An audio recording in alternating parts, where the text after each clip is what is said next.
ప్రారంభమైందండి. ఇప్పుడు మూడో సంవత్సరం అండి. అప్పటి నుంచి తెల్లవారుజామున ప్రాతకాల ధ్యానం 3 గంటల నుంచి 6 గంటల వరకు ధ్యాన సాధన, 6 గంటల నుంచి 7 గంటల వరకు 1 గంట సజ్జన సాంగత్యం, అలాగే రోజు మాస్టర్స్ చేత క్లాసులు చెప్పించడం జరుగుతుందండి. అట్లాగే కొంతమంది మాస్టర్స్ ఊరూరా వెళ్ళి 3 రోజులు వర్క్ షాప్ చేయడం జరుగుతుందండి. అక్కడ పత్రిజీ గారు బోధించిన 18 ఆదర్శ సూత్రాలు, 13 వ్యక్తిగత సూచనలు, నవవిధ ధర్మాలు, జ్ఞాన నవరత్నాలు, వాక్క్షేత్రము, అలాగే రోజుకి పాట అన్ని చేయించడం జరుగుతుందండి. వెళ్ళిన చోట ప్రతి ఒక్కరిని చైతన్యపరచాలన్నదే పత్రిజీ మహిళా చైతన్యం ముఖ్య ఉద్దేశం అండి. అట్లాగే ప్రతి సంవత్సరం కూడా అండి శివరాత్రికి పత్రిజీ మహిళా చైతన్య సుదర్శన ధ్యాన చక్ర యాగం కూడా జరుగుతుందండి. 2 సంవత్సరాల నుంచి అంగరంగ వైభవంగా జరిగిందండి. అలాగే ఇప్పుడు 3వ సంవత్సరం వచ్చే సంవత్సరం చేయడానికి కూడా సన్నాహాలు జరుగుతున్నాయండి. దానికి ప్రతి ఒక్కరూ ఆహ్వానితులేనండి. అట్లాగే జూమ్ లో పార్టిసిపేట్ చేసే అందరి బంధువులకి పిల్లలు పుట్టినరోజులు, పెళ్లి రోజులు, వాళ్ళ ఫోటోలు తీసుకుని వాళ్ళకి ఆశీర్వాదాలు చెప్పడం కూడా జరుగుతుందండి. ఓకే అండి, థ్యాంక్ యూ మేడం. మా పద్విజీ మహిళా చైతన్యం స్వాగతం కూడా. క్లాస్ అందరికీ ఆత్మ ప్రణామాలండి. నా పేరు పద్మ అండి. నేను విజయవాడ నుంచి మాట్లాడుతున్నాను. నేను ఈ మార్గంలోకి వచ్చి 8 సంవత్సరాలు అయినా కానీ ఈ జ్ఞాన మార్గంలోకి వచ్చి మా నందరి గురువు గారు అయినటువంటి పత్రిజీ గారికి, ఇప్పటి మా ధ్యాన జ్ఞాన గురువు గారు అయినటువంటి తటవర్తి వీర్రాఘవరావు గారికి, రాజలక్ష్మి అమ్మకు ఆత్మకోటి ప్రణామాలండి. ఈ జ్ఞాన మార్గంలోకి వచ్చి 7 మంత్స్ అయిందండి. నాకు అవగాహన ఉన్న మేరకి నేను మీతో జ్ఞానాన్ని పంచుకోవటానికి వచ్చానండి.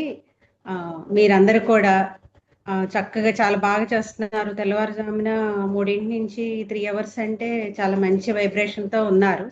అందరూ జ్ఞానం బాగా అందుకోవాలని ఆశిస్తూ ఈరోజు నేను చెప్పాలనుకున్న టాపిక్ శంకరాచార్యులు వారి జాగ్రత్త పంచకం నుండండి.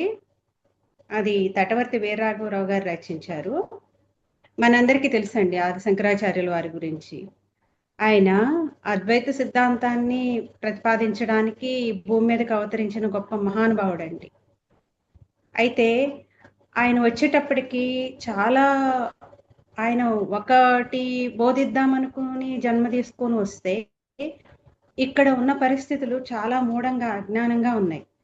అందుకని చెప్పేసి ఆయన వీళ్ళని కొంచెమన్నా ఈ మార్గంలోకి మళ్ళించాలి అని చెప్పేసి గుళ్ళు నిర్మించి, గుడి మార్గం భగవంతుడు భౌతికంగా విగ్రహంలో లేకపోతే ఫోటోలో ఉన్నాడు, గుళ్ళో ఉన్నాడైనా వీళ్ళని భక్తి మార్గం వైపు నడిపిస్తే ఆ తర్వాత జ్ఞానం అందుకుంటారు అన్న ఇదితో ఆయన గుళ్ళని నిర్మించడం, మనల్ని అందరినీ భగవంతుడు విగ్రహంలో ఫోటోలో ఉన్నాడనైనా నమ్మేట్లు ఫస్ట్ అసలు మరీ అజ్ఞానంలో ఉన్నప్పుడు ఏం చేస్తామండి, ఆ భగవంతుడు ఉన్నాడు అంటే ఆ భావనతో అయినా మనం అక్కడికి వెళ్తాం అన్న ఇదితో ఆయన అవి నిర్మించడం జరిగిందండి. అయితే మనము ఒక్కొక్క మెట్టు ఎదుగుతూ మన గురువులు మనల్ని భక్తితోనే ఆగకుండా ఇంత దాకా తీసుకొచ్చి ధ్యానం మన పత్రిజీ గారు ఇంకొక మెట్టు ఎక్కించి మనల్ని శ్వాస మీద ధ్యాస అందించి శాకాహారులు కండి అని చెప్పేసి మనల్ని ఈ జ్ఞానం అవగాహన చేసుకునే స్థాయికి తీసుకొచ్చారంటే మనం అందరమే చాలా గొప్ప స్థితిలో ఉన్నామండి. ఇంకా ఎదగడానికి మనం మీరు ఇంకా మ్యూజిక్ మెడిటేషన్ చేస్తున్నట్టున్నారు మేడం. చిన్నగా మ్యూజిక్ లేకుండా కూడా అలవాటు పడగలరు. ఎందుకంటే తెల్లవారుజామున 3ంటికే స్టార్ట్ చేస్తున్నారు కాబట్టి ఆ వైబ్రేషన్, ఆ ఎనర్జీ అందుకోగలరండి. అలా చేస్తూ ఉంటే సైలెంట్గా శ్వాసతో ఇంకా లోతుల్లోకి వెళ్ళి ఇంకా అత్యున్నతమైన జ్ఞానం అందుకోవటానికి అవకాశం ఉంటుందండి. వస్తారు, ఖచ్చితంగా వస్తారు. ఎందుకంటే ఇంకొక మార్గం లేదు కాబట్టి ఇక్కడ దాకా వచ్చారు, చాలా బాగుంది. నేను 7 months బిఫోర్ వరకు మ్యూజిక్ మెడిటేషన్లోనే ఉన్నాను. ఇక్కడికి వెళ్ళిన తర్వాత ఎదుగుదల అనేది చాలా బాగుందండి. ఈ సైలెన్స్లో లోతుల్లోకి వెళ్ళటం శ్వాసతో, దాని పరంగా ఈ 7 నెలల బేబీలోనే జ్ఞానం అందడం అనేది చాలా ఎక్కువ ఉందండి.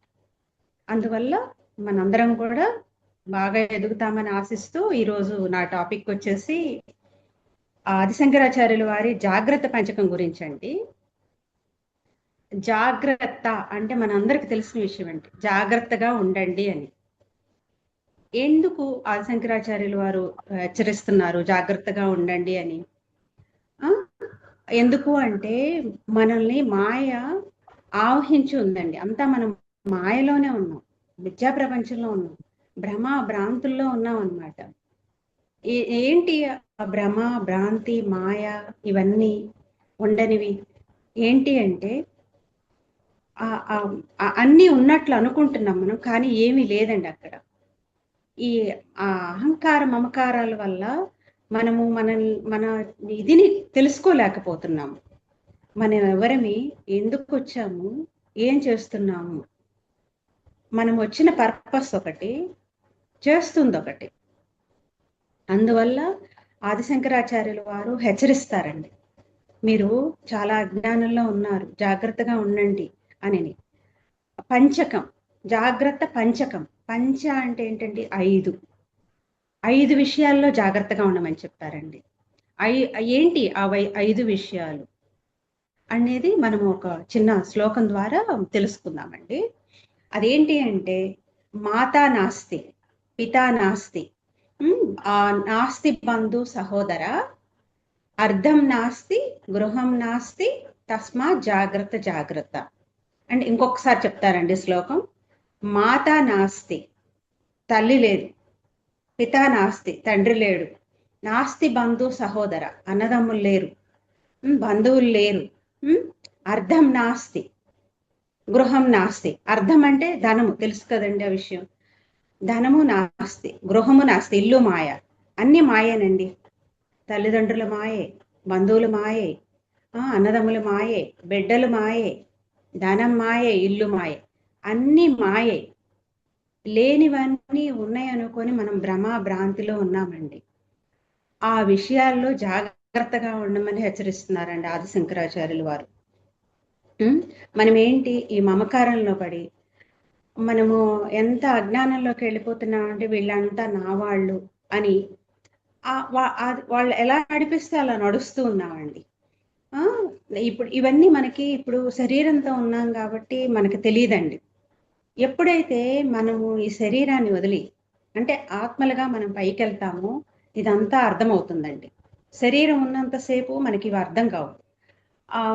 శరీరం ఉన్నంతసేపు శరీరానికి సంబంధించిన రిలేషన్స్, బంధాలు ఇవన్నీ అంటిపెట్టుకొని ఉంటాయి, ఈ వికారాలన్నీ. ఎప్పుడైతే వన్స్ శరీరాన్ని వదిలేస్తామో ఆత్మగా ఉంటాం కాబట్టి ఆత్మకి ఇవేవి అంటవండి. అప్పుడు అర్థమవుతుంది నేనెవరిని అని. అప్పుడు అర్థమై కూడా మనం చేయగలిగేది ఏం లేదు కదండి. అదేదో సారే ఏమంటున్నారంటే గురువు గారు, అది నువ్వు జీవించి ఉండగానే దాని గురించి తెలుసుకో. ఇప్పుడు ఏదైనా మనకు ముందు తెలుసు అనుకోండి, ఎంత జాగ్రత్తగా ఉంటామండి. ఇప్పుడు పడతాము అని ఎవరన్నా ముందు చెప్పారనుకోండి, జాగ్రత్తగా నడుస్తామా లేదా? అట్లనే శరీరం ఉన్నగానే మనం ఎవరో మనం తెలుసుకుంటే జాగ్రత్తగా ఉంటామండి. ఎందుకు జాగ్రత్తగా ఉండాలి అంటే, జాగ్రత్తగా ఉండకపోతే కర్మలు అంటించుకుంటామండి. మనం ఎందుకు వచ్చాము? ఆ కర్మలు కడుక్కోవడానికి, దగ్ధం చేసుకోవడానికి, జ్ఞానం ఎదగడానికి వచ్చాం.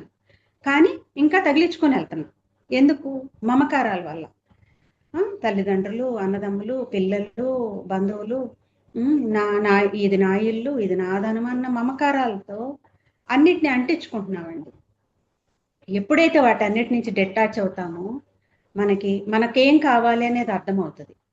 అందుకనే ఈ ధ్యానం అండి. ఈ ధ్యానము అంటే నువ్వు ఆత్మస్థితిలోకి వెళ్ళిపోయినప్పుడు ఈ బంధాలు ఇవన్నీ ఏమి ఉండవు, నీకు నువ్వుగా ఉంటావు, ఆత్మతో ఉంటావు అన్నమాట. ఉన్నప్పుడు అప్పుడు మనకి అర్థమవుతుంది ఇంత జ్ఞానం ఉందా, ఇన్నాళ్ళు ఇంత జ్ఞానంలో ఉన్నాను. అజ్ఞానంలో ఉండటం వల్ల ఏంటి తప్పు అనుకోవచ్చండి. అజ్ఞానంలో ఉండటం వల్ల జన్మలు పెరుగుతాయండి. ఇప్పుడు ఎందువల్ల ఈ మమకారాలతో చేయకూడనే చేస్తుంటాం, వినకూడనే వింటుంటాం, ఆ మాట్లాడకూడని పంచేంద్రియాలు ఉన్నాయి కదా, ఇవేంటి, ఇవేదో ఒకటి కళ్ళు చూస్తాయి, కళ్ళు చూస్తే మనసు ఏదో ఒకటి చెప్పిద్ది, నోరు ఏదో ఒకటి మాట్లాడుద్ది.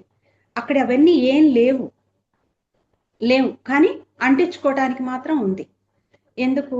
చూస్తున్నాయి కాబట్టి కళ్ళు, వింటున్నాయి కాబట్టి చెవులు, ఏదో ఒకటి మాట్లాడతాము. ఆ అన్న మనతో అది ఆ మాట తెప్పించిన వాళ్ళ, ఎమోషన్ తెప్పించిన వాళ్ళు ఎవరో శాశ్వత ఉండరండి, కానీ కర్మ మాత్రం ఉంటుంది. అందుకని మనము చూసేదంతా అసత్యమే, వినేదంతా అసత్యమే. కాబట్టి అందుకే పత్రి సార్ మనకు చెప్పారు, కళ్ళు మూయండి, చెవులు మూయండి, చేతులు కట్టండి, కాళ్ళు కట్టండి అని. అప్పుడు మీరెవరో మీకు తెలుస్తుంది. ప్రతిసారి వస్తున్నారు భూమి మీదకి, వెళ్తున్నారు, తగిలించుకొని వెళ్తున్నారు, అవి కడుక్కోవడం కాకుండా ఇంకా తగిలించుకొని వెళ్తున్నారు అనేసి చెప్తున్నారండి.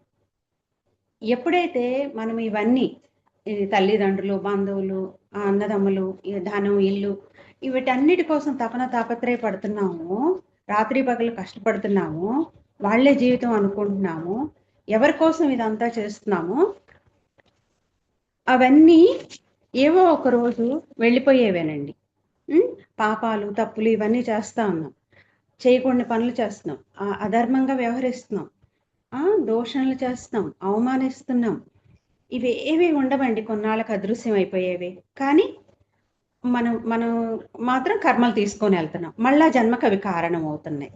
కారణమయ్యి మళ్ళా పైన ఏమనుకుంటాం, ఈసారన్నా నేను ఎరుకతో ఇది జన్మరాహిత్య స్థితి తెచ్చుకుంటామనేసి వస్తున్నాం. కానీ మళ్ళా మాయలో పడిపోయి, భ్రాంతిలో పడిపోయి, మళ్ళా మమకారాల్లో పడిపోయి మళ్ళా అంటించుకొని వెళ్తున్నామండి. ఇది జరుగుతూనే ఉంది. మనం అందరం ఈ మార్గంలోకి వచ్చాము అంటే, ధ్యాన మార్గంలోకి వచ్చాము అంటేనే 300 జన్మల్లోకి వస్తేనేనండి. ఇక్కడి నుంచి చాలా జాగ్రత్తగా ఉండాలి కదా, ప్రతి జన్మ చాలా విలువైంది మంది. ధ్యానం అందుకున్నామంటే ఇప్పుడు ప్రాపంచకంలో ఎన్నో కోట్ల మందిని చూస్తున్నారు కదా, వాళ్ళందరూ ఇంకా ప్రాపంచకంలోనే ఉన్నారు, శరీరం నేనే అనుకునే స్థితిలోనే ఉన్నారు. కానీ మనం అందరం ఒక మెట్టు ఎదిగాం కదా, పత్రి గారు అందించిన ధ్యానం వల్ల. అట్లా ఒక మెట్టు ఎక్కిన మనం ఇంకా ఎక్కుతూ వెళ్ళాలి. దానికి ఆహార నియమాలు కూడా కొంచెం పాటించాలండి. ఆహార నియమాలు పాటిస్తూ, ఇలా సజ్జన సాంగత్యం చేసుకుంటూ, స్వాధ్యాయం చేసుకుంటూ, శ్వాస మీద ధ్యాస పెట్టి ధ్యాన సాధన చేస్తూ ఉంటే, చిన్నంగా శ్వాస మీద ధ్యానానికి అలవాటు పడండి. ఆలోచనలు వస్తుంటే కట్ అయిపోతుంటుంది. చిన్నంగా చూడండి మేడం, మ్యూజిక్ తీసేసి కూడా అలవాటు పడండి. అలవాటు పడితే అప్పుడు శ్వాస మీద కదా పత్రి సార్ పెట్టమన్నారనేది అర్థమవుతుంది మీకు. అది ఇప్పుడు మనమంతా అంటండి సృష్టింపబడ్డామంట. మనమందరము ఏంటి, సృష్టించబడ్డాం. ఎవరితో సృష్టించబడ్డాము? ఆ సృష్టికర్త అయిన పరబ్రహ్మతో సృష్టింపబడ్డాం కదండి. ఇప్పుడు ఆ పరబ్రహ్మతో మనం ఒక్కళ్ళమే సృష్టించబడ్డామా? కాదు కదా. 84 లక్షల జీవరాశులు, కోట్ల జీవరాశులు, అవన్నీ కూడా పరబ్రహ్మతో సృష్టించబడ్డాయి. అంటే పరబ్రహ్మ సృష్టి ఎంత గొప్పదో అర్థమవుతుంది కదండి. ఆయన, ఆ పరబ్రహ్మ అనే ఆయన ఈ జగత్ అనే నాటకానికి సూత్రధారుడు అంటండి కదా. ఆయన సృష్టించిన సృష్టితో మనమందరమే ఆ నాటకంలో పాత్రధారులు కదండి. ఇప్పుడు మనం ఒక సినిమా చూస్తాం, లేదా ఒక నాటకం చూస్తాము. నాటకంలో ఎవరి రోల్ అయిపోగానే వాళ్ళు వెళ్ళిపోతారు కదా. మనము అంతే కదండి. ఈ సంసారం అనే నాటకంలో మనము పాత్రధారులు. మనం కూడా నటించాలి, అంతేగాని జీవించకూడదు. అంటే భార్యగా నటించాలి, భర్త అయితే భర్తగా నటించాలి, పిల్లలైతే పిల్లలుగా నటించాలి, తల్లిదండ్రులైతే తల్లిదండ్రులుగా నటించాలి, స్నేహితులైతే అంటే నటించేసేసి మన మన పాత్ర మనం నుంచి నిష్క్రమించాలి. అంతేగాని ఇక్కడ ఇదంతా నా వాళ్ళు అన్న మమకారం పెంచుకుంటే అండి అజ్ఞానంలోకి వెళ్ళిపోతామండి. అందువల్ల ఈ విషయంలో ఆదిశంకరాచార్యుల వారు మనల్ని జాగ్రత్త పరుస్తున్నారు. అది ఇప్పుడు ఒక ఎగ్జాంపుల్ చెప్తాను చూడండి. ఒక రాజుగారు ఉన్నారండి నాటకంలో. ఆయన రాజు అంటే మనకు తెలియంది ఏముంది, ఎంత ఐశ్వర్యం ఉంటుంది. ఆయన పిలిస్తే ఎంతమంది సేవకులు వచ్చేసి ఆయన ఆర్డర్ వేయగానే, చిటికి వేయగానే అన్ని సేవలు జరిగిపోతుంటాయి అలా. పెద్ద కోశాగారం ఉంటుంది. ఆయనకు ఒక పెద్ద శయన మందిరం ఉంటుంది, భటులు ఉంటారు, ఉమ్, రాణులు ఉంటారు. అసలు ఆయనకి తలుచుకున్న క్షణాల్లో అన్ని ప్రత్యక్షం అయిపోతుంటాయి. రాజు అంటే అంతే కదండి. ఉమ్, అయితే అప్పుడు అతను వాళ్ళ మీద అజమాయిషీ చేస్తూ అలా ఉంటాడు కదా. మళ్ళా రాజు అంటే పెద్ద కోట కూడా ఉంటది కదండి. అవన్నీ నేను ఇంత గొప్పవాడినా అని ఫీల్ అవుతుంటాడు. ఉమ్, ఎప్పుడైతే ఇది నాటకము అని తెలిసి నాటకంలో నుంచి బయటికి రాగానే అవన్నీ ఉంటాయండి. ఇప్పుడు ఈ భటులు అదే ఆయన ఆర్డర్ చిటికి వేస్తే వచ్చే సేవకులు ఉండరు, కోట ఉండదు, నెక్స్ట్ ఇంకా శయన మందిరం ఉండదు, కోశాగారం ఉండదు. అతను ఏమనుకుంటాడు, ఓ ఇదంతా కళ అనుకుంటాడు. ఇప్పుడు జరుగుతున్నది కూడా ఈ భూమి మీద మనమందరం కూడా నాటకంలోనే ఉన్నామండి. ఎప్పుడైతే ఈ నాటకంలో నుంచి మనం నిష్క్రమిస్తామో భూమి మీద నుంచి, అప్పుడు అర్థమవుతుందండి, ఆహా ఏవో ఇదంతా కళ అని. ఇప్పుడు జరుగుతున్నదంతా కూడా కళే.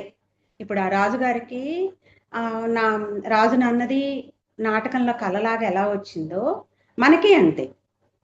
అంటే అట్లాంటి నాటకంలో మనం నటించాలి కానీ జీవించకూడదు. ఇవన్నీ మిథ్య అనేది అర్థమవుతుంది అక్కడ. అలాగే ఇంకొకటి తీసుకుందాం. ఈ నాటకంలో ఒక అతను భర్త అండి. భర్త అంటే ఏం చేస్తాడు, అజమాయిషి చేస్తాడు. ఏమే అది తీసుకురా ఇది తీసుకురా అంటాడు. గట్టిగా మాట్లాడితే ఆమె ఏం చేస్తుంది, వణికిపోద్ది, భయపడుతుంది కదా. తర్వాత ఇంకా ఇంకా దబాయిస్తుంటాడు, వేషాలు వేసామంటే నా ఇంట్లో నుంచి బయటికి పంపించేస్తాను అని. అదే నాటకం అయిపోయిన తర్వాత ఏమవుతుంది, ఇద్దరు పక్క పక్కనే కుర్చీల్లో కూర్చొని కబుర్లు చెప్పుకుంటా ఉంటారు. ఆ కబుర్లు కూర్చున్నప్పుడు అప్పుడు అనమనండి భార్యని, ఏమే కాఫీ తీసుకురా టీ తీసుకురా అని సరిగ్గా మాట్లాడా అంటదా లేదా నాటకం అయిపోయాక. అంటే నాటకంలో పాత్రధారులమే ఇవన్నీ. అట్లాంటప్పుడు నటించాలి కానీ జీవించకూడదు. అర్థమైంది కదండి, పట్టుకున్నారు కదా.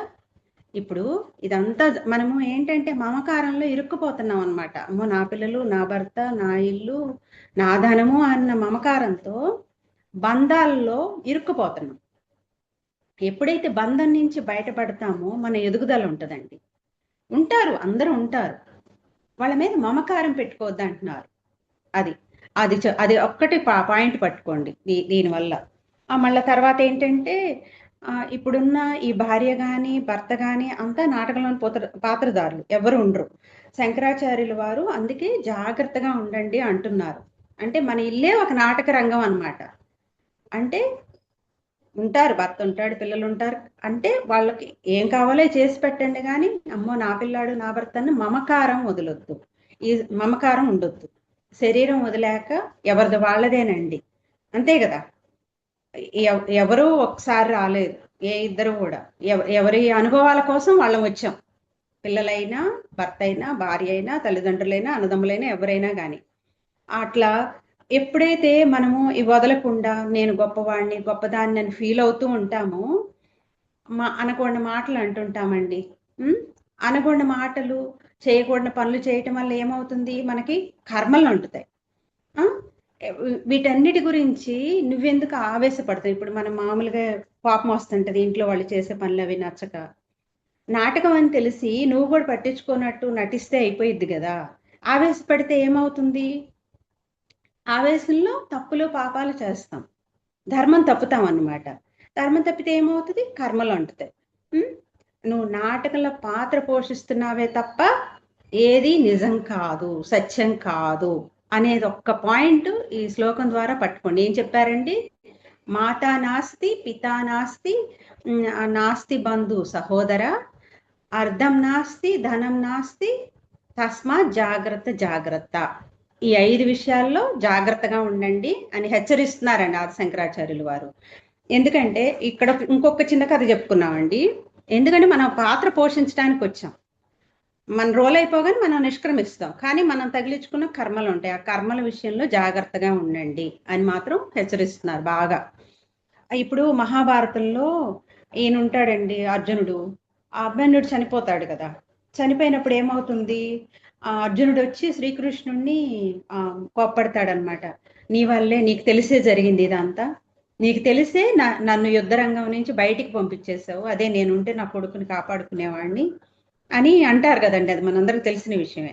అప్పుడు ఏమంటారు శ్రీకృష్ణుడు, సరే అట్లయితే నీ కొడుకుతో నువ్వు మాట్లాడు అనేసి ఇన్ని సూక్ష్మ శరీరంతో ఆ అభిమన్యుడిని లోకానికి పంపిస్తారండి శ్రీకృష్ణ పరమాత్మ. పంపిస్తే అక్కడికి వెళ్ళి అభిమన్యు అని పిలిస్తే వస్తాడు అతను. ఎవరు నువ్వు అంటారు. అభిమన్యుడు అంటే, అదేంటి నాన్న, నేను మీ నాన్నని అర్జునుడిని అని అంటాడు ఆయన. అంటే ఏ ఏ తండ్రివి, ఏ జన్మలో తండ్రివి, నాకు ఇప్పుడు మళ్ళా నేను ఇంకో కొత్త జన్మలో ఉన్నాను, నా పాత్ర నేను మారిపోయింది అన్నట్లు అర్థం అనమాట. ఏ జన్మలో తండ్రివి అంటే అంతే కదండి, అనేక జన్మలు ఉన్నాయని అర్థం అవుతుంది కదా అక్కడ. అంటే ఆ జన్మలో అర్జునుడు కొడుకు, ఈ జన్మలో ఎవరో మరి. అందుకని అంటే ఇక తండ్రికి ఏమవుతుంది, ఇతనేమో మాయలో అజ్ఞానంలో ఉన్నాడు, అతనేమో బాడీ వెకెట్ చేసి ఇంకొక పాత్రలోకి వెళ్ళిపోయాడు అతను. ఇక్కడ అర్జునుడి కొడుకు పాత్ర, అక్కడ ఇంకొక పాత్రలో ఉన్నాడు కాబట్టి ఏ తండ్రివి, ఏ జన్మలో తండ్రివి అనేసరికి అర్జునుడికి ఇక దిమ్మ తిరిగిపోయి ఇంకా వచ్చేస్తాడనమాట. ఇంకా అట్లా అంటే నాటకం అయిపోయిన తర్వాత నాటకంలో వాళ్ళ పాత్రలు మారిపోతాయి, వాళ్ళు ఇంకా గుర్తించలేరు పైకి వెళ్ళిన తర్వాత. అంతే, కింద ఉన్నప్పుడేనండి బంధాలు మమకారాలు ఇవన్నీ కూడా. ఇప్పుడు నాటకంలో భార్యని ఏమే అని పిలిస్తే మరి బాగానే మాట్లాడుతుంది, రెస్పెక్ట్ ఇచ్చి బాగానే ఉంటుంది. నాటకం అయిపోయిన తర్వాత ఏమే అంటూ ఊరుకుంటుందా, సరిగ్గా మాట్లాడు అనేసి ఇది అవుతుంది కదా. అంటే శంకరాచార్య వారు ఏమంటున్నారంటే, భార్య నాస్తి, అర్థం నాస్తి, ధనం నాస్తి, అన్ని నాటకంలోవి. ఇవన్నీ తెలియకుండా మనము ఈ డబ్బు కోసం, ఇల్లు కోసం, భర్తని ఇంతకుముందు నేను ఈ మార్గంలోకి రాకముందు నేను కూడా ఇంటి కోసం మా వారిని బాగా ఇచ్చేసేదాన్ని. వాళ్ళు ఇల్లు కట్టుకున్నారు, వీళ్ళు ఇల్లు కట్టుకున్నారు, మనం ఎప్పుడు కట్టుకుంటామని. ఆఫీస్ నుంచి అలసిపోయి వస్తే ఇంకా అవన్నీ ఇంకా చికాకులు తెప్పించేస్తాం కదా. ఆ కోపంలో ఇదిలో ఏమవుతాయి, వాళ్ళు ఏదో ఒకటి అంటారు, మనం ఏదో ఒకటి అంటాము, అవన్నీ కర్మల కింద తయారైపోతాయి. కానీ అన్న భర్త ఉండడు, అన్న భార్య ఉండదు, కానీ ఆ కర్మ మాత్రం ఉంటుందండి. అందుకని ఆ లేని వాటి కోసం భ్రమలు భ్రాంతులు పెంచుకోకుండా జాగ్రత్తగా ఉండండి, కర్మలు అంటించుకోకుండా అని మరీ మరీ హెచ్చరిస్తున్నారు. ఇవన్నీ మాయేనండి. ఇల్లు ఉంటుంది, ప్యాలెస్ లాంటి ఇల్లు ఉంది. ఇప్పుడు ఎక్కడ ఉంటాం, ఈయన ఎక్కడో ఉద్యోగం చేసుకుంటా ఉంటారు, నేను ఇక్కడ ఉంటాను, ఇన్ని గదులు ఉన్నాయి.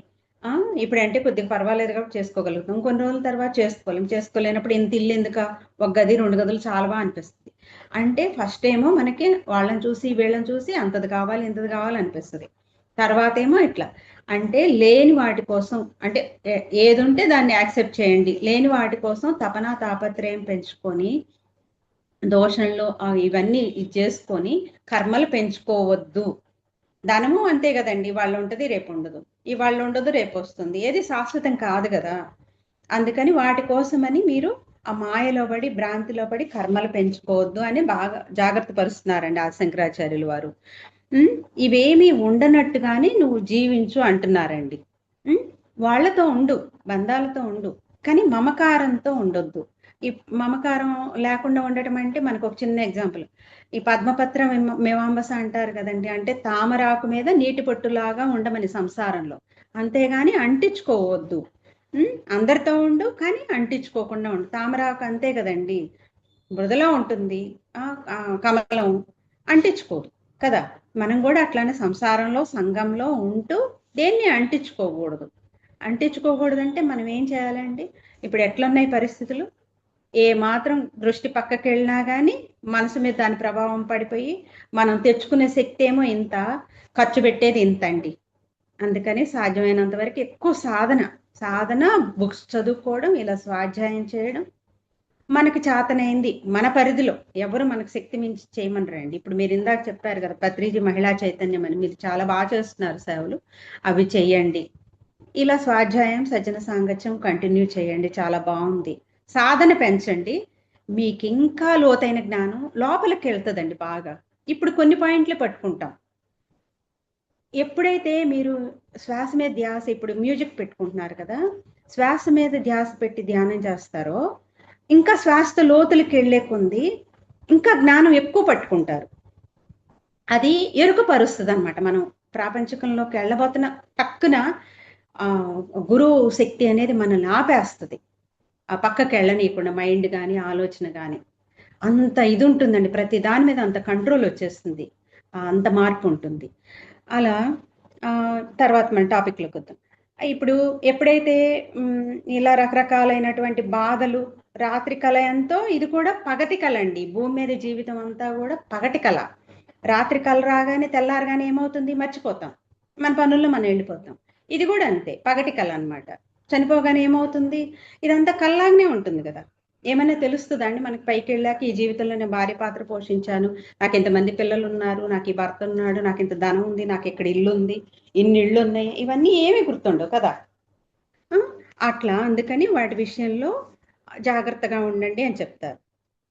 ఈ కళలో జరిగేదానికి ఎందుకు ఇన్ని రకాలైనటువంటి తప్పులు, పాపాలు, చేయకూడని పనులు చేయడం, ఉండని వాటిని ఉండవు కదండి ఇవన్నీ. వీటినన్నిటిని చూసుకొని మురిసిపోవడం దేనికి, ఎందుకు? గర్వం, అహంకారం పెంచుకోవడం. అది సంపాదించలేకపోయానని, వాళ్ళంత సంపాదించారు, వీళ్ళెంత సంపాదించారు అని కూడా చెప్పుకుంటాం కదా. సంపాదించలేకపోయానని బాధ ఎందుకు? వాడెవడికో ఉందని నువ్వెందుకు అసూయ పడుతున్నావు? వాడికి మట్టికి ఎక్కడ ఉంటుంది? ఏది ఎవరికి శాశ్వతం కాదు. అది వాడికి ఏదో ఒక రోజు తెలుస్తుంది. ఇప్పుడు మనం తెలుసుకుంటున్నామండి, ఏదో ఒక రోజు వాడికే తెలుస్తుంది. ఎందుకంటే ఇప్పుడు ఏంటి, నాకు ఉంది అన్న అహంకారంతో ఉంటాడు వాడు. ఎవరికి మాత్రం ఉంటుందండి, శాశ్వతం కాదు కదా. మనం ఎన్నో చూసాం, నా ఈ 50 ఏళ్ళ అనుభవంలో ఓడలు బళ్ళైని, బళ్ళు ఓడలేని. పిల్లల తరంలో అమెరికాలో వెళ్ళిపోయి వ్యాపారాలు చేసి బోళ్ళు సంపాదించిన వాళ్ళు ఉన్నారు. అదే ఆస్తులు ఉన్నాయని వెనకటి నుంచి ఉన్నవాళ్ళు భయాలతోటి, రకరకాల ఇదితోటి అలానే ఆగిపోయిన వాళ్ళు ఉన్నారు. అట్లా మీ జీవితాల్లో కూడా చాలా అనుభవాలు చూసుంటారండి. ఏది ఎవరికి శాశ్వతం కాదనేది మాత్రం మనందరికీ అర్థమవుతుంది. శాశ్వతమైన దాన్ని పట్టుకోవాలండి. పట్టుకున్నాం మనం అందరమే. అది ఎలా పట్టుకోవాలంటే వదలకుండా పట్టుకోవాలి, అంత గట్టిగా పట్టుకోవాలి. ఒక గురువు శక్తి మనల్ని పట్టుకోవాలండి, వీళ్ళు పడిపోకుండా ఉండేట్లు. అలా సాధన పెంచండి, మీరు ఖచ్చితంగా ఎదుగుతారు. మీరు చాలా బాగా ఎదుగుతున్నారు. 3 అంటే మేము 4 కూర్చోడానికే, అంటే 3కి లేస్తాగానే స్నానాలు చేసి అది కూర్చునేసరికి మాకు 4 అండ్ టైము. మీరేమో 3 to 6, చాలా నైస్ టైం, బాగుంది. అయితే ఇప్పుడు ఎన్నో బిల్డింగ్లు ఉంటాయండి, వాడు ఉండేది ఒక బిల్డింగ్లో, ఒక గదిలోనే కదా. అదే బిల్డింగ్ ఉన్నోడికి వాటికి రిపేర్లు చేయించాను. నేను మా ఇంట్లో ఎన్నో రిపేర్లు చేయించానండి. అదే అద్దెకున్నాను అనుకోండి, ఆ ఓనర్ పడతాడు ఆ తిప్పలన్నీ కదా. ఎందుకండి, నాది అని అనుకోవటానే కదా నేను ఇవన్నీ పూసుకుంటున్నాను. అదే మాకు గవర్నమెంట్ జాబ్, క్వార్టర్స్లో ఉండేవాడు, అప్పుడు ఏం పట్టించుకునేదాన్ని కదండి. ఊడిస్తే పనమ్మాయి చూడుస్తుంది, లేకపోతే నేను మమకారం పెట్టేదాన్ని కాదు. దాని పని చేసుకుంటూ తెలియదు. ఇప్పుడు ఏంటి, అమ్మో ఇక్కడ ఈ బూజు ఉంది, అమ్మో ఇక్కడ ఇదయింది, ఇక్కడ ఈ మరకబడ్డదని ఇదే పని. అదేంటి, నాది అన్న మమకారం ఉండ కాబట్టి కదా శక్తి కోల్పోతున్నాను. అదే ఎవడదో అనుకోండి, నేను అంత పట్టించుకోను కదా. అలా ఉన్నా కానీ ఇది నాది కాదు, ఏదో ఒక రోజు నేను ఇంటి నుంచి వెళ్ళిపోయేదాన్నే. కష్టమేనండి, ఎంతో ఇష్టపడి కట్టుకున్న ఇల్లు కదా, ఉంటుంది, కానీ కష్టమైనా కానీ సాధిస్తాం మనం. ఎందుకంటే శాశ్వతం కాదు అని తెలుసుకుని మార్గంలోకి వచ్చామండి. మార్గంలోకి వచ్చిన వాళ్ళమే అంత ఈజీగా దాని నుంచి ఎదుగుతామే కానీ పడిపోవడం ఉండదు. మనందరం కూడా ఎదగడానికి వచ్చిన వాళ్ళమే, ఎదుగుతాం కూడా ఖచ్చితంగా. మన ఈ వికారాలన్నీ తొలగించుకోవటానికే ఈ ధ్యానాన్ని పట్టుకున్నాం. మన పత్రి సారు అలాంటి గురువు గారు దొరికారు అంటే మనం అందరం మామూలు వాళ్ళం కాదండి. రాఘవరావు సార్ దొరికారు అంటే ఇంకొక మెట్టు ఎక్కిస్తున్నారండి రాఘవరావు గారు తన జ్ఞానంతో. సాధన ఎంత చేసిన, హిమాలయాల్లో యోగులు చేస్తున్నారండి సాధన. జ్ఞానం తెలియకపోతేనండి గుడ్డెద్దు చేలో పడ్డట్టే ఉంటుందండి. శక్తి వస్తుంది. ఇప్పుడు వరద ప్రవాహం పైనుంచి వస్తుందండి, పరవళ్ళు తొక్కుతూ శక్తి వస్తుంది. కరెక్ట్ రూట్లో పెడితే దాని పంట పొలాలకి, మన పవర్ తీసుకోవడానికి, ప్రాజెక్టులు నిర్మించుకొని స్టోర్ చేసుకోవడానికి రిజర్వాయర్లు అవన్నీ ఇచ్చేసుకున్నాం అనుకోండి, వాటిని సక్రమంగా ఉపయోగించుకుంటాం ఆ నీరుని. అవి లేవనుకోండి, అంత ప్రవాహం ఏమవుతుంది, సముద్రంలో కలిసిపోతుంది. ఇప్పుడు మీరు ధ్యానంతో అంత శక్తి తెచ్చుకుంటున్నారు, కానీ ఏమవుతుంది, ఆ శక్తి అంతా మళ్ళా జ్ఞానం లేదనుకోండి, బాహ్య ప్రపంచంలో ఈ కళ్ళ ద్వారా, చెవుల ద్వారా, నోటి ద్వారా, చేతల ద్వారా ఇవంతా కోల్పోతున్నాం అనమాట. అందుకని ఎప్పుడైతే మనం జ్ఞానం తెలుసుకున్నాం అనుకోండి, టక్కుని మనల్ని మనసు ఎరుకపరుస్తుందండి. ఇది నాకు అవసరమా, అవసరం లేదు కదా, మూసాయి, కళ్ళు మూసాయి, లేదా బుక్ చదువుకో, అలా ఎరుకపరుస్తుంది అనమాట. అది ఇంకొక మెట్టు. ఎక్కితే మీకు అంత చేంజ్ ఉంటుందండి. ఎక్కుతారు ఖచ్చితంగా, అసలు చాలా బాగా చేస్తున్నారు ధ్యానం. అది అయితే చివరికి ఏది ఉండదు మీకే. నిజంగా వాడు పట్టుకుపోయేదైతే మీకు లేదని మీరు బాధపడాలి. ఇప్పుడు వాడికి అంత ఉందని మనం అసూయ పడుతున్నాం. ఒక టైంలో నేను అంతే అనుకునేదాన్నండి. వాడేమైనా పట్టుకుపోతాడా? ఎవరమైనా వాడైనా ఎంతున్నా ఇక్కడ వదిలేసి వెళ్ళేది, నేనైనా ఎంతున్నా ఇక్కడ వదిలేసి వెళ్ళేది. పట్టుకెళ్ళం దాని గురించి ఎందుకంటే అంత తపన తాపత్రయం వదిలేసి వెళ్ళిపోయేదానికి. మనం పట్టుకెళ్ళేది పట్టుకోవాలండి, గట్టిగా పట్టుకోవాలి దాన్ని. అదే అంటారు కదా ఆయన, పట్టు పట్టరాదు పట్టు విడవరాదు, పట్టిన పట్టు విడుచుట కంటే పడుచొచ్చుట మేలయా అంటారు కదా వేమన్ గారు. అట్లా పట్టుకోవాలన్నమాట ఈ ధ్యానాన్ని. అలా పట్టుకోవటానికి వచ్చిన వాళ్ళమే మనం అంతా కూడా. ఎలా అవ్వాలి అండి మనం అందరమే? ఒక రమణ మహర్షి లాగా అవ్వాలి, ఒక ఆదిశంకరాచార్యుల వారి లాగా అవ్వాలి, ఒక పత్రి సార్ లాగా అవ్వాలి, ఒక రాఘవరావు సార్ లాగా అవ్వాలి. అంత గొప్పగా ఎదగటానికేనండి మన ఆదిశంకరాచార్యుల వారి జాగ్రత్త పంచకం చెప్పి. నాకు ఇంతకుముందు తెలియదండి. మామూలుగా ఆదిశంకరాచార్యుల వారు తెలుసు, కానీ ఇట్లా ఈ విషయాల్లో జాగ్రత్తగా ఉండాలి. మమకారం అనేది పడేస్తుంది, బంధం అంతే కదండి, బంధమే కదా మనల్ని జన్మలో పడేస్తుంది. జడభరతుడు స్టోరీ తెలుసు కదండి మీకు అందరికి. ఆయన అంతే కదా, ఆయన లాస్ట్ జన్మ అంటండి. ఆ టైంలో పరీక్షలు కూడా బాగుంటాయండి. ఇంక చివరి స్టేజ్లో ఉన్నారు అనుకున్న వాళ్ళ మీద పరీక్షలు కూడా మనందరికి తెలిసిన విషయమే. విశ్వామిత్రుడి మీద, మేనక, రంభ వీళ్ళందరినీ ఇంద్రుడు ఎలా పంపిస్తాడు, అలా అట్లా రకరకాల పరీక్షలు ఉంటాయి.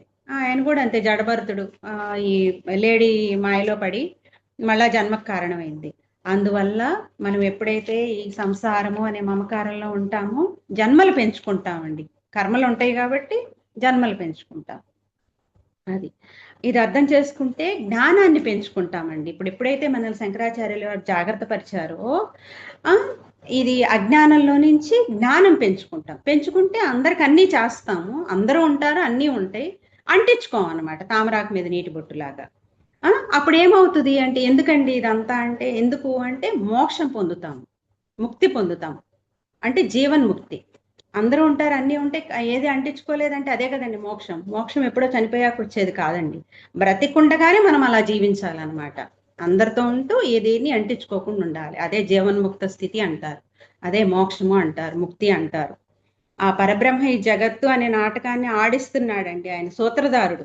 మనమందరమే పాత్రలమే, మన పాత్ర మనం పోషిస్తున్నాం, మన పాత్ర అయిపోగానే మనం నిష్క్రమించాల్సిందే. అది ఎరుకతో ఉంటే కర్మలు అంటించుకోము. ఎందుచేతనంటే అందరూ ఆత్మలేనండి. ఆత్మలైన అందరూ తమ లక్ష్య సాధన కోసం అనుభవాలు పొంది పాఠాలు నేర్చుకోవటానికి, జ్ఞానం పెంచుకోవటానికి భూమి మీదకి వచ్చామండి అంతే. భూమి మీద రకరకాల జన్మలు తీసుకుంటాం, స్త్రీ జన్మగా, పురుష జన్మగా, అట్లా ధనవంతుడిగా, పేదవాడిగా, కలెక్టర్గా, పనివాడిగా, అన్ని జన్మలు మనమే, అన్ని పాత్రలు మనమే పోషిస్తున్నాం. కానీ ఇవేవి ఎవరు కాదండి, అందరూ ఆత్మలే. రకరకాల లోకాల నుంచి వచ్చాం. కృష్ణుడు చెప్తాడు కదా, అనేక లోకాలు ఉన్నాయి అని. ఎవరే లోకం నుంచి వచ్చాము, ఎవరు తీసుకున్న జ్ఞానాన్ని బట్టి, అనుభవాలను బట్టి వాళ్ళు ఆ లోకాలకు వెళ్ళిపోతారు. ఈ ఫ్యామిలీ అనే పాత్రలు మన మన మన రోల్ అయిపోగానే మనం తెచ్చుకున్న జ్ఞానంతో మనం ఏ లోకానికి వెళ్తాం, వాళ్ళు తెలుసుకున్న జ్ఞానంతో వాళ్ళు ఏ లోకానికి వెళ్తారు. అందువల్ల ఆ నాటకం అయిపోయిన తర్వాత షేక్స్పియర్ కూడా అంటారు కదా, జీవితమే ఒక నాటక రంగము అని. అది మాత్రం ప్రతి క్షణం ఎరుకలో ఉండాలంటే మాత్రం సాధన ఉండాల్సిందే, జ్ఞానం ఉండాల్సిందేనండి. ఆ జ్ఞానం తెలుసుకునే కొంది ఎరుక వస్తుంది అనమాట. సాధన చేస్తున్నాం కాబట్టి శక్తి వస్తుంది. అందువల్ల మరలా జన్మ తీసుకున్నప్పుడు ఎవరి పాత్రను బట్టి వాళ్ళు రకరకాల ప్రదేశాల్లో, మళ్ళా మతం మారిపోద్ది, కులం మారిపోవచ్చు, సంఘం, రకరకాల ప్రాంతాలు మారిపోతుంటాయి, రకరకాల జన్మలు తీసుకుంటాము, పాత్రలన్నీ చేంజ్ అయిపోతాయి, మారిపోతాయి. అంటే ఒకళ్ళకి సంబంధం ఏమైనా ఉంటుందండి? ఉండదు కదా. ఈ జన్మలో నేను హిందువుని, ఇంకో జన్మలో, ఇంతకుముందు జన్మలో ముస్లింనో, క్రిస్టియన్నో, మళ్ళీ లేకపోతే తర్వాత జన్మల్లో అలానో తెలియదు. ఎక్కడ పుడతామో తెలియదు, ఏ కులంలో పుడతామో తెలియదు, ఏ మతంలో పుడతామో తెలియదు, స్త్రీగా పుడతామో పురుషుడిగా పుడతామో తెలియదు. అలా అన్ని మారిపోతాయి అన్నమాట పరిస్థితులన్నీ. అంటే ఏమీ లేవు నాయన ఇక్కడ, ఉన్నాయి అనుకొని భ్రమ భ్రాంతిలో తప్పులు పాపాలు చేయకు, జాగ్రత్తగా ఉండు, శరీరం వదలగానే ఇవన్నీ ఉండవు, అధర్మంగా వ్యవహరించకు, జాగ్రత్తగా ఉండు అని హెచ్చరిస్తున్నారండి. మేడం ఇంకా టైం ఉందా మేడం? ఎంత కాదు, 7ంటికి, లేకపోతే ఇంకొక శ్లోకం చెప్తాను మేడం. ఇంకొక 10 minutes చెప్తాను మేడం, పర్లేదా? Madam, hello madam. 7 వరకు ఉంది మేడం. నేను 6:45కి లీవ్ అవుతాను మేడం. మాకు సార్ లైవ్ జూమ్ ఉంటుంది. ఇంకొక పావుగంట చెప్తాను. ఇంకొక శ్లోకం చెప్తానండి ఓకే. ఆదిశంకరాచార్యుల వారిది. ఇది ఆదిశంకరాచార్యుల వారు రెండో బోధ అనమాట. జన్మ దుఃఖం, జరా దుఃఖం, జాయా దుఃఖం, పునః పునః సంసార సాగర దుఃఖం. అంటే ఇంకొకసారి చెప్తానండి ఈ శ్లోకం. జన్మ దుఃఖం, జరా దుఃఖం, జాయా దుఃఖం, పునః పునః సంసార సాగరం దుఃఖం. అంటే ఏంటండి ఇది? ఈ జన్మ, వృద్ధాప్యము, భర్త, భార్య, సంసారము, ఇవన్నీ రకరకాల దుఃఖభరితాలు. ఇవన్నీ మళ్ళా మళ్ళా వస్తూనే ఉంటాయి. అందుచేత మానవులారా జాగ్రత్తగా ఉండండి అని ఇది ఇంకొక బోధ ద్వారా హెచ్చరిస్తున్నారండి ఆ శంకరాచార్యులు వారు. ఏం చెప్తున్నారండి? జన్మ దుఃఖం, జరా దుఃఖం, జాయా దుఃఖం, పునః పునః సంసార సాగర దుఃఖం. అంటే ఈ జన్మే దుఃఖం. జన్మే కాదండి, భార్యాభర్త వీరి వల్ల కూడా నువ్వు దుఃఖం అనుభవించాల్సి వస్తుంది. జన్మ వచ్చిందంటే అంతే కదండి. పిల్లల్ని మాట వినరు. ఎప్పుడు వింటారు? చిన్నప్పుడు ఏదో వింటున్నారులే అని చెప్పేసి అమ్మో నా పిల్లలు నా పిల్లలు అనుకుంటాం. తర్వాత వాళ్ళ గడ్డాలు వచ్చాక, వయసు వచ్చాక వింటారా అండి? భార్యలు వచ్చాక వింటారా? వాళ్ళ పిల్లలు అయ్యాక వింటారా? అప్పుడు మనం వృద్ధాప్యంలో ఓపిక ఉండదు, పిల్లల మాట వినరు. ఎందుకంటే వాళ్ళు వాళ్ళ పిల్లల గురించిన ఆలోచనలోకి వెళ్ళిపోతారు, కానీ మనల్ని ఎందుకు ఇంకా ఆలోచిస్తారండి? అవన్నీ వృద్ధాప్యంలో మనం చేసుకోలేకపోతుంటాము. శక్తి తగ్గిపోతుంటుంది. కానీ వేటిని మమకారాలు, ఎన్నిటితోనే మమకారం పెట్టుకొని ఉంటాం. పిల్లలతోటి, ఇంటితోటి, ఆస్తులతోటి. వీటన్నిటి నుంచి మనం అంత తొందరగా బయటపడలేము. అందుకని ఈ సంసార సాగరం అనేది పునః పునః మళ్ళా మళ్ళా వస్తూనే ఉంటుంది. జన్మలు వస్తూనే ఉంటాయి. జరా దుఃఖం. జరా దుఃఖం అంటే ఏంటండి? ఆ రకరకాలైన వృద్ధాప్య బాధలు, సంసార బాధలు, ఇవన్నీ అన్ని దుఃఖభరితాలే. వీటన్నిటిలో మళ్ళా మళ్ళా ఇట్లాంటి జన్మలే తీసుకొని ఎలా అనుభవించాల్సి ఉంటుంది.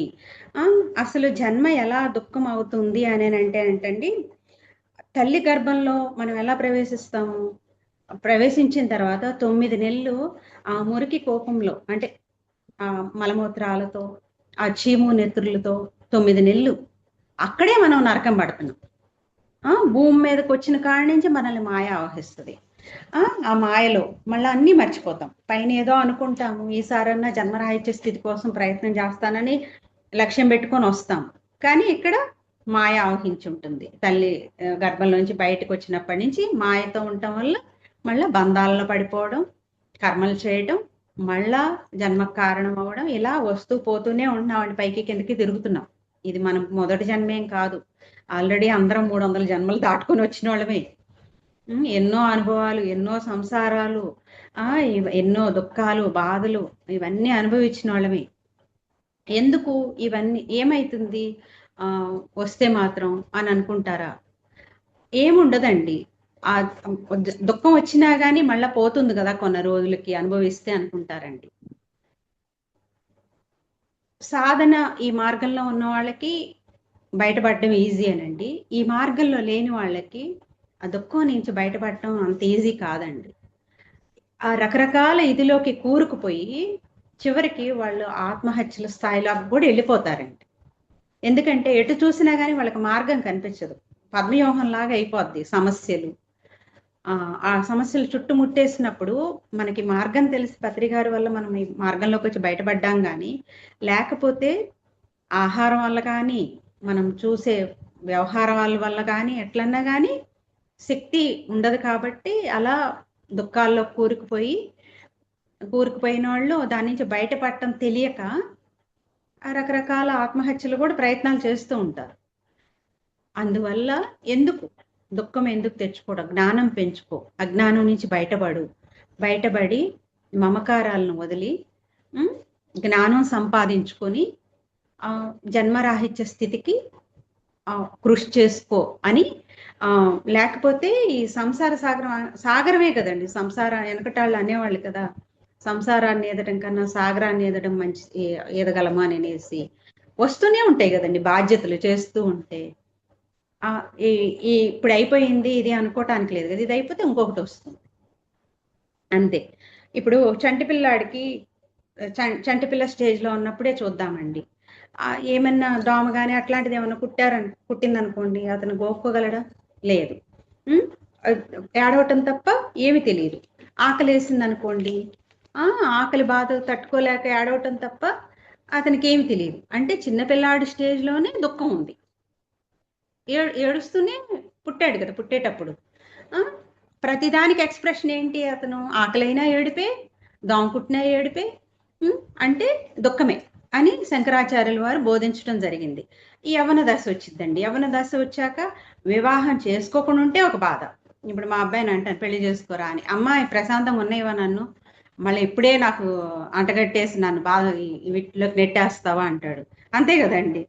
చేసుకోకపోతేనేమో ఒక బాధ, చేసుకుంటేనేమో ఇంకొక రకమైన బాధలు. అంటే ఆ యవన దశలో కూడా ఇది ఉంటుందన్నమాట. భాగస్వామి అంత ఈజీగా ఉన్నాయండి వాళ్ళ పెళ్ళి, ఎన్ని కోరికలు. మనం అంతా వచ్చిన వాళ్ళమే కదా. నాకు ఎవరిది చూస్తే అది కావాలని కోరుకొని వచ్చిన దాన్ని నేను కూడా అట్లనే వాళ్ళకే ఉంటాయి కదా. వాళ్ళే సరిగ్గా సెటిల్ అవ్వకుండా ఉంటే వాళ్ళకి తోడు ఇంకొక ఆమె వస్తే వీళ్ళ ఖర్చులన్నీ కాంప్రమైజ్ అయిపోయి ఆవిడ కోరికలు అనేది ఏంటంటే ఒకటి తీరేసరికి ఇంకోటి పుడుతూనే ఉంటుంది. మరి మనసుకు సంబంధించినవి కదా కోరికలు, దానికి ఒక కంట్రోల్ ఉండదు. ఒకటి తీరింది, ఇది నాకు ఉందిలే అని తృప్తి పడిద్దండి మనసు. వాళ్ళ ఇంట్లో అది ఉంది, మన ఇంట్లో ఇది లేదు కదా. మన ఇంట్లో ఉన్నాయన్నీ వాళ్ళ ఇంట్లో ఉన్నాయా అని చూసుకోము. మన ఇంట్లో ఏదైతే లేదో పక్కింట్లో ఉందో. నేను అలానేనండి, ఏం ఎగ్జాంప్షన్ లేదు. ఒకప్పుడు అలానే ఉండేదాన్ని. ఇప్పుడు కొంచెం ఆ జ్ఞానం వచ్చి అన్ని ఎంత నిగ్రహించుకుంటున్నానోనండి. ఏదైనా కోరిక కలుగుతుంది, అవసరమా 24 గంటలు ఆలోచిస్తున్నానండి, ఈలోపు ఆ కోరిక పోతుంది. నిజంగా అండి, ఈ 6 నెలల్లోనే ఇంత చేంజ్. అసలు అంతకుముందు మనసు చెప్పిందే తడవు, ఏదైనా సరే తెచ్చుకొని ఇంట్లో పెట్టేయాల్సింది, అంత పిచ్చి, అదొక వెర్రితనంగా ఉండేది. అట్లా పోనీ మిగతా వాళ్ళందరికీ లేని నా ఇంట్లో ఉన్నాయి, నా ఇంట్లో లేనిది వాళ్ళ ఇంట్లో ఉంటే ఎందుకు నాకు అంత ఇది? అక్కడ కంట్రోల్ ఉండాలండి. ఎప్పుడైతే మనం ఈ సాధన చేస్తూ జ్ఞానం వస్తుందోనండి, ఇది నాకు అవసరమా అన్న జ్ఞానం రావడాన ఆలోచిస్తాం. సాధనలో శక్తి పెంచుకోవటాన ఆ ఆలోచనకి మనం బలం ఇచ్చి వెళ్ళమండి అటువైపు చూడం. ప్రపంచంలో ఉన్నవన్నీ మనం కొనగలమా, తెచ్చి ఇంట్లో పెట్టుకోగలమా? అలా తెచ్చి ఇంట్లో పెట్టుకుని అవన్నీ బాగు చేయలేక మళ్ళా అనాశరణాలయానికి వృద్ధాశ్రమాలకు ఇచ్చి పడేసానండి. ఎందుకంటే రోజు ఈ సాధన సరిపోవట్లా. అవన్నీ తీసుకుపోయి ఆ కబోర్డ్లో పెట్టిన, అది అక్కడ బాగాలేదు ఇక్కడ పెడదామని, ఇది ఇక్కడ బాగాలేదు, ఇదే పని అండి. ఎంత గొప్ప ధ్యానం అందిన తర్వాత కూడా శక్తి ఎలా కోల్పోతాం? ఇంత తెచ్చుకుంటే ఇంత కోల్పోతున్నానండి. అందుకని ఆ జ్ఞానం రావాలండి. జ్ఞానం వస్తేనే వాటి మీద ఎరుపు వస్తుంది. సాధనతో శక్తి ఉంటుంది కాబట్టి ఆ ఆలోచనకి మనము బలం అనేది చేకూరుతుంది. ఇది నాకు వద్దు అని మనం కట్టుబడి ఉండాలంటే అది సాధనే మనల్ని ఇది చేస్తుందండి. అది వద్దనే జ్ఞానము ఉండాలి, సాధనలో మనం వద్దనుకోగలిగే శక్తి ఉండాలండి. అందుకని సాధన ఎంత ఇంపార్టెంటో జ్ఞానం కూడా అంత ఇంపార్టెంట్. అది జ్ఞానం అనేది అంత ఇంపార్టెంట్. తర్వాత ఈ కోరికలు తీరకపోతే వాళ్ళు ఏముందండి, పిల్లలు రకరకాల ఆలోచనలు, డైవర్స్లు అంటున్నారు, అవి అంటున్నారు, ఇవి అంటున్నారు, అవన్నీ దుఃఖాలే కదా, కష్టాలే కదా. నెక్స్ట్ జరా దుఃఖం. జరా దుఃఖం అంటే ఏంటండి? వృద్ధాప్యంలో వచ్చే దుఃఖాలని జరా దుఃఖం అంటారండి. ఇప్పుడు ఏంటి వృద్ధాప్యంలో ఏంటి సమస్యలు? శరీరం సహకరించదు, మనసు కంట్రోల్లో ఉండదు. ఎందుకంటే శరీరం కంట్రోల్ తప్పుతుంటది కాబట్టి దాని ప్రభావం మనసు మీద కూడా ఉంటదండి. రకరకాల అనారోగ్య సమస్యలు, రకరకాల మానసిక సమస్యలు.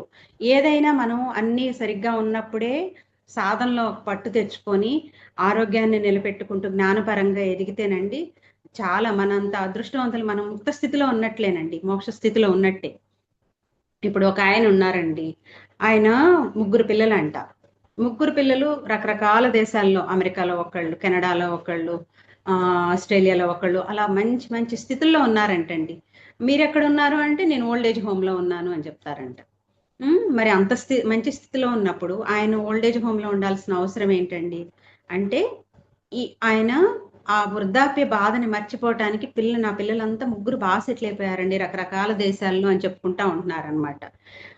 ఈయనకి మరి ఆ ఓల్డేజ్ హోమ్లో పడే కర్మ ఎందుకు పట్టింది అంటే వృద్ధాప్యంలో ఎక్కువ సమస్యలు తెచ్చుకుంటామంటండి మనం. ఎందుకంటే అవి అప్పుడు అన్ని శరీర పట్టుకోల్పోతుంది కదా, అప్పుడు ఎక్కువగా అనుభవించడానికి ఎక్కువ తెచ్చుకుంటామండి. ఇంకా వదిలేసే టైం అవుతుంది కదా.